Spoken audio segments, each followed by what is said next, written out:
closer to justice for the family of a wife and mother brutally killed in a case of mistaken identity. A jury returned a guilty verdict late this evening in the trial of Richard Montano. He was accused of stabbing a woman to death and setting her apartment on fire in the Seven Corners area last year. But prosecutors say she was not his intended victim. Northern Virginia Bureau Chief Julie Carey has reaction tonight from the intended target and the victim's family.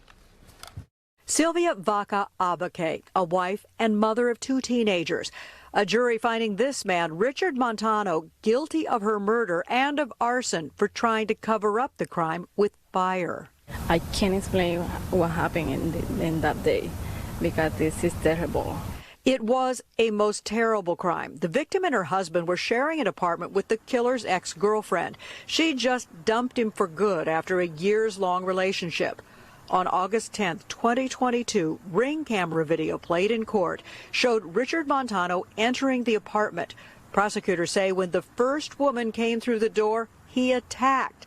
But it was Vaca Abacay and not his ex-girlfriend, the intended target. Said the prosecutor, he quite literally went for the jugular. He went for the face, the head, the neck. He's going to where it will inflict the most damage. The medical examiner counted at least 10 blunt force injuries and 10 stab wounds. The victim's body then set on fire. Montano was arrested later that day, a bent knife found in his truck.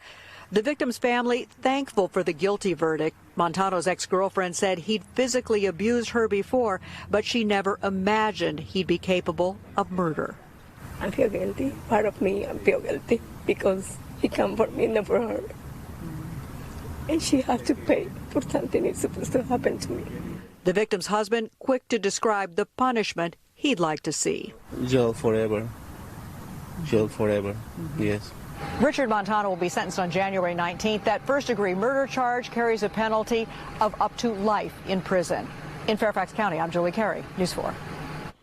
The victim's son and daughter, both teenagers, live in Bolivia.